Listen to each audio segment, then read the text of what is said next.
the cameras flashed, the crowd froze. And just like that, Hollywood had a new obsession. Because, Tom Sandoval's relationship just turned into an absolute nightmare. Oh, it really, really did. Welcome to Startscope Report. Join Jordan and Jamie as they uncover Hollywood drama, music industry shakeups, and viral influencer scandals. From red carpet surprises to social media controversies, we dive deep into the stories behind the fame. And today's deep dive is definitely one of those massive controversies. It is. So there's this strange phenomenon that happens when someone spends like a decade living their life on reality television. They start to believe they are the sole author of their own narrative, but objective reality has a funny way of pushing back. Right. It always catches up to them. Exactly. So today we are taking a deep dive into the explosive, messy, and just highly publicized legal battle between Vanderpump Rules star Tom Sandoval and his ex-girlfriend, model Victoria Lee Robinson. Yeah, and this is a situation that has escalated from just, basic tabloid gossip to very serious legal intervention. I mean, we are talking emergency room visits, allegations of digital stalking, and just a massive shift in public perception. Totally. And we are pulling from a really thick stack of sources today to get to the bottom of this. We've got official court filings and restraining order petitions obtained by Us Weekly, E! News, and Radar Online. Plus, we have that crazy breaking security camera footage released by TMZ. Yes, the video. And crucially, we are looking at the real-time public reactions playing out on forums like Reddit. Our mission today is to unpack the timeline of this toxic fallout. We're going to examine the deeply shocking allegations detailed in the court documents and then explore the undeniable twists that completely flip the public narrative upside down. Because, as we comb through these sources, it becomes incredibly clear that early narratives in these kinds of disputes rarely tell the whole story, especially when, both parties are acutely aware of the cameras. Right. So, okay, let's unpack this. We need to start with the explosive climax that triggered the legal action in the first place, just to establish Sandoval's baseline claims before we work backward. Yeah, we have to start on the night of June 3, 2026. That is the inciting incident for this specific domestic violence restraining order petition. Right. So according to the court documents, Sandoval and Victoria returned to their shared Los Angeles home around 2 a.m. after a night out. Now, the living situation here is a powder keg. They aren't living alone. No, they are not. Victoria's father, J. Will Robinson, is also living in the house with them. And the financial dynamic here is just full of tension. Like, according to Tom's declaration, her father is living there completely rent-free. Tom is the one paying the rent and all the utilities. Which is an intense dynamic to begin with. So intense. So they get home at 2 a.m. There has clearly been drinking involved, and a verbal argument breaks out. Tom claims this started because he noticed Victoria was secretly filming him on her smartphone. Right, so when he confronts her about being recorded, things escalate rapidly. But according to Tom, it isn't just Victoria who escalates. It's the father. That's right. Sandoval alleges in his sworn declaration that Victoria's father, who he claims was visibly intoxicated, became highly aggressive. Tom says the father lunged at him, grabbed his arms and shoulders, and literally locked him in a bear hug. A bear hug at 2 a.m. Yes. And Tom claims he pushed the father away just to create distance, which caused the older man to fall. Tom then retreated. He ran into a spare bedroom and barricaded the door just to protect himself. And this is the detail in the source material that absolutely stopped me in my tracks. Oh, the door. The door. Tom is barricaded in the spare room. Yeah. The father allegedly follows him, and instead of just yelling through the door, he literally punches a massive 12 by 12-inch hole straight through the solid wood. Which takes some serious force, by the way. Exactly. And then, according to Tom's legal filing, the father sticks his face through the busted hole, smiles at him, and threatens to, quote, destroy him. It is so disturbing. I mean, I have to push back on this for a second because that is not a standard run-of-the-mill domestic argument. That is a literal horror movie scene. It really is. That is literally Jack Nicholson in The Shining. Like, here's Johnny. How does a living situation escalate to such cinematic levels of chaos? And more importantly, how does a judge evaluate a claim that sounds so surreal? Well, it is a terrifying image. But it's important to note that Tom actually submitted photographs of the damaged door to the court. Oh, wow. Okay. Yeah. And from a legal standpoint, that photograph is crucial. When you are petitioning for a restraining order, you have to prove to a judge that you have a reasonable apprehension of imminent physical harm. Subjective claims of, he yelled at me or he threatened me are hard to prove. Right, because it's just one word against another. Exactly. But a photograph of a smashed-in door provides objective physical corroboration of violence. Hmm. It takes the claim out of the realm of he said, she said, and proves property destruction occurred in the heat of anger. And if you're loving these Hollywood twists so far, make sure you're subscribed because we've got even crazier stories ahead, including how this whole thing unraveled. Oh, just wait. It gets so much worse. It does, because according to Tom, the violence didn't stop at the door. He claims that while he's trapped in this room, Victoria enters and physically attacks him. Yeah. He states she hit him forcefully in the face and temple area. The injuries he describes in the filing are severe. He says the impact caused his vision to blur.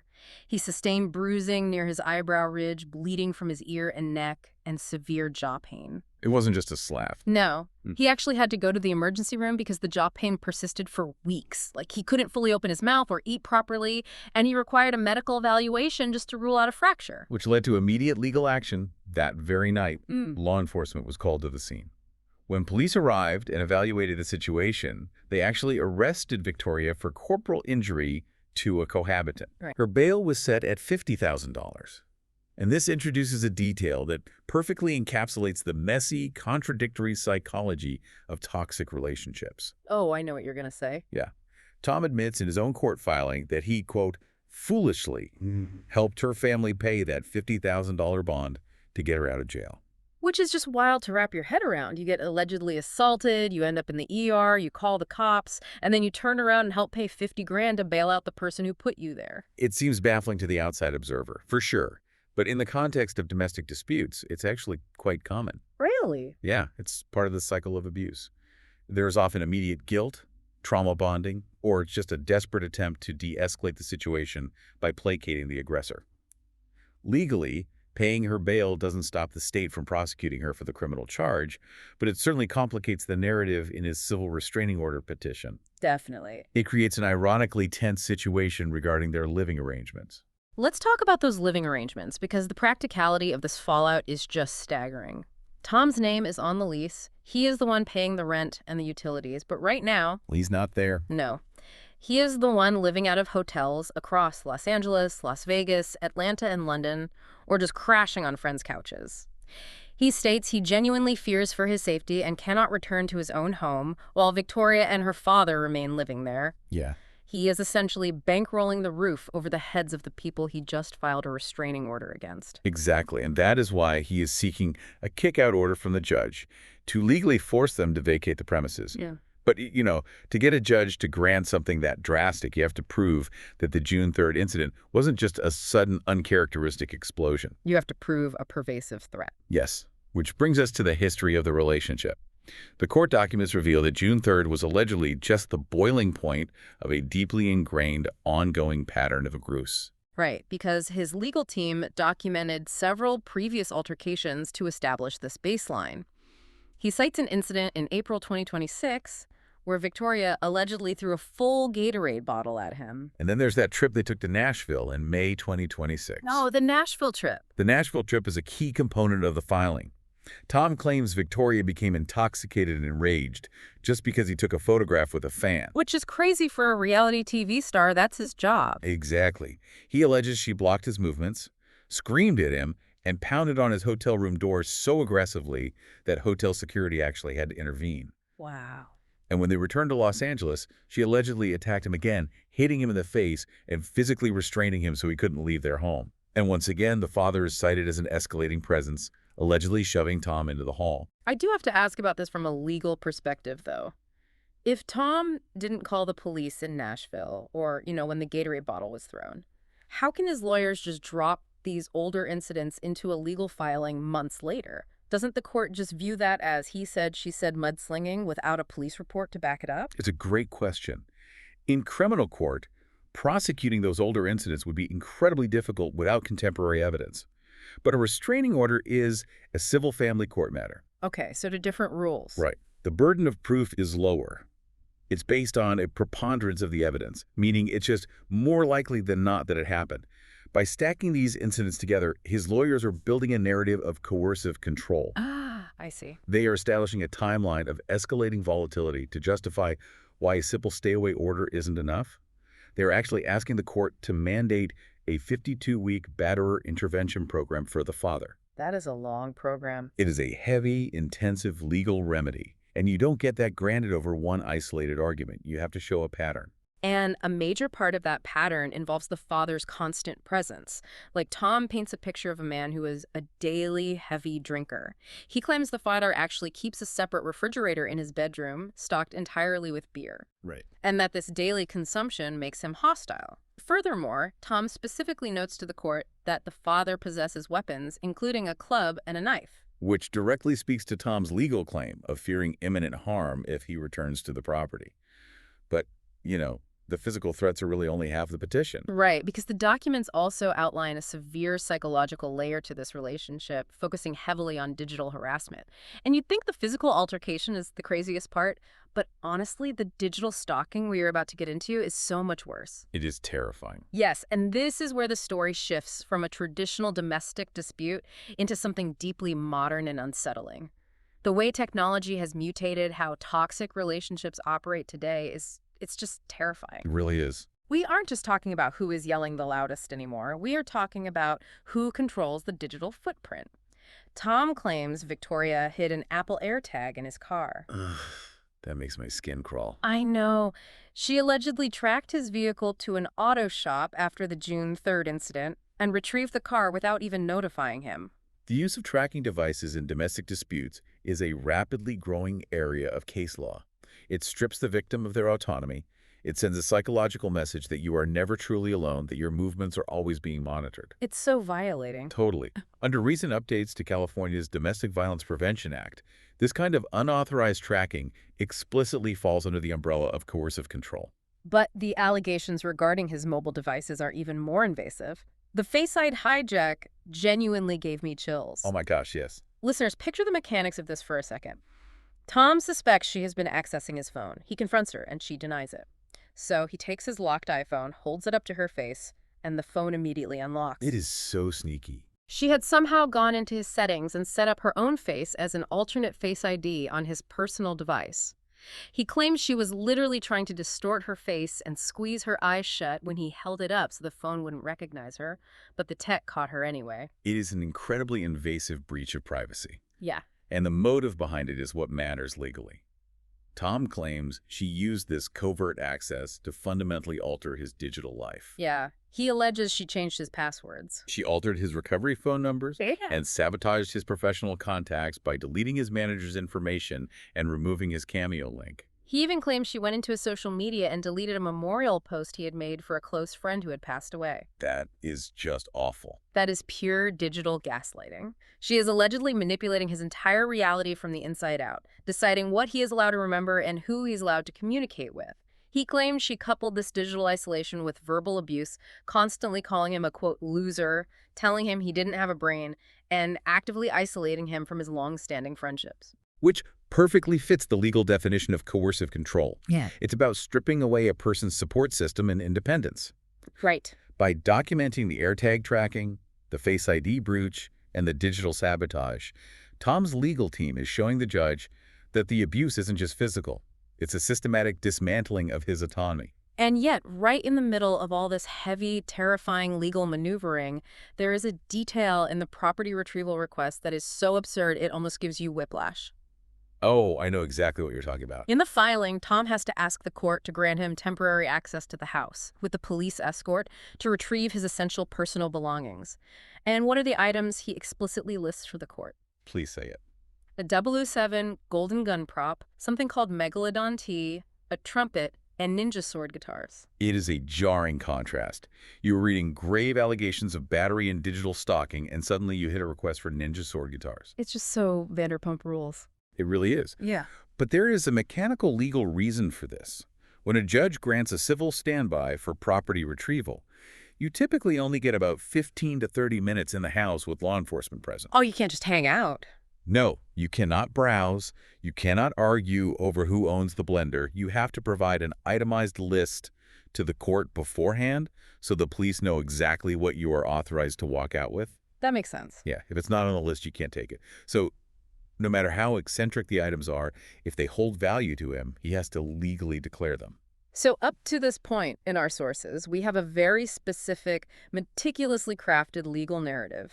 The court documents paint Tom entirely as the isolated, terrified victim seeking protection from an aggressive father-daughter duo. But wait until you hear what came next, because a piece of tape surfaced that completely ruined this entire narrative. Yes.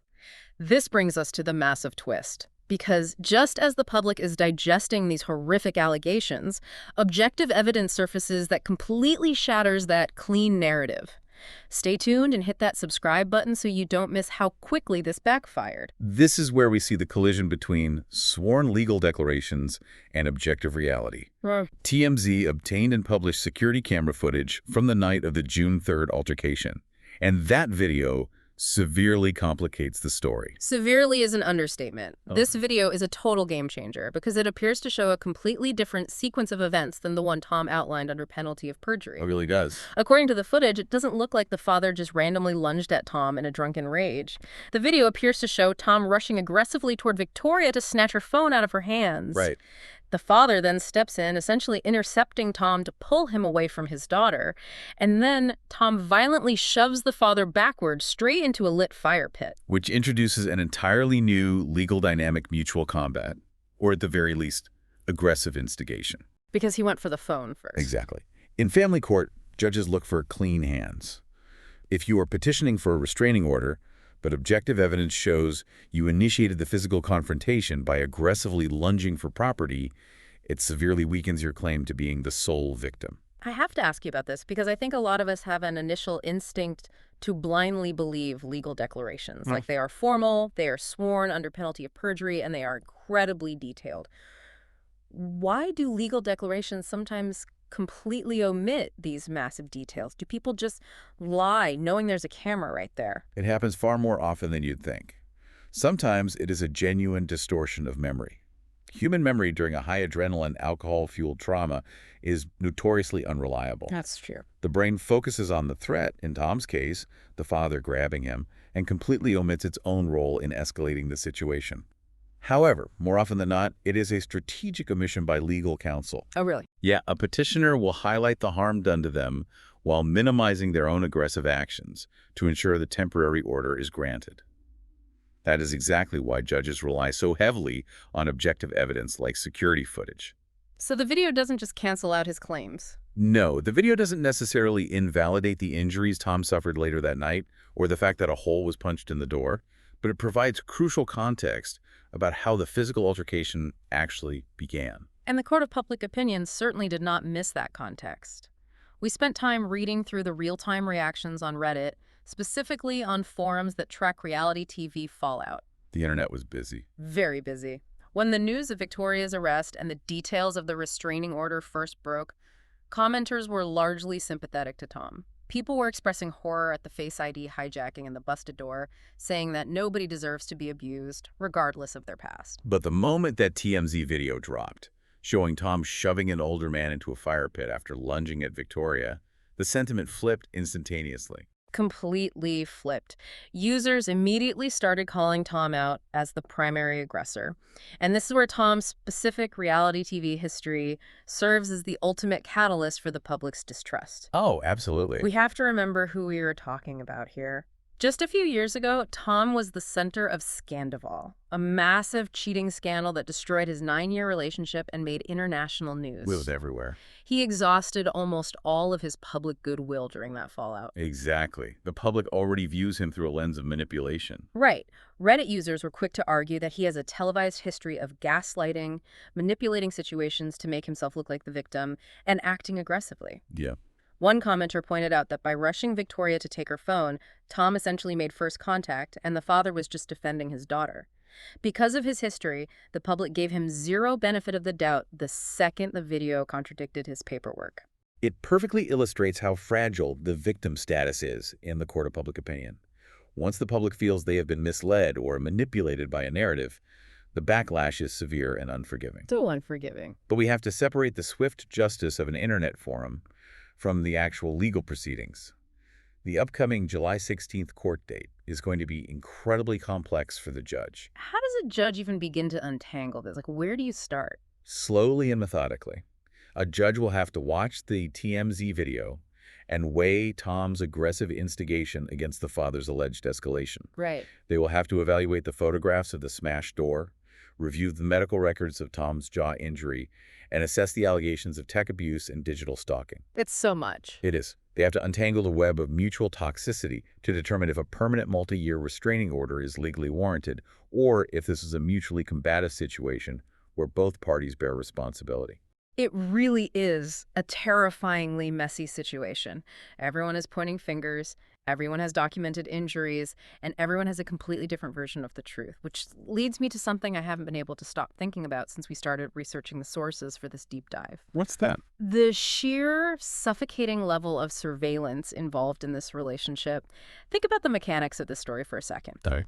The entire physical altercation on June 3rd allegedly started because Victoria was secretly filming their argument on her smartphone, presumably to build a case against him. Right. Then Tom uses the Apple Face ID technology to catch her secretly infiltrating his phone. Then he accuses her of using a GPS AirTag to track his car's movements across the city. And ultimately, the only reason the public knows about the fire pit shove is because a home security camera was quietly recording the entire physical altercation from above. It is a modern digital panopticon. They are living in a self-made surveillance state, constantly monitoring one another. Exactly. The panopticon is real, and it's in our living rooms. Everyone in this story is constantly watching, tracking, and recording each other. And it makes you wonder about the role of technology in our own lives. It really does. Does this constant, inescapable documentation actually protect us? Does it actually reveal the objective truth of a situation? Or does it just create a toxic, hyper-aware environment where everyone is constantly performing, constantly baiting each other, and weaponizing their own reality for the cameras? It's something for you to ponder the next time you instinctively reach for your phone to hit record during an argument. It's definitely a lot to think about. You've been listening to Starscope Report, where Jordan and Jamie uncover the stories shaping Hollywood, music, and pop culture. Thanks for tuning in, and don't forget to subscribe for more stories that keep the stars shining.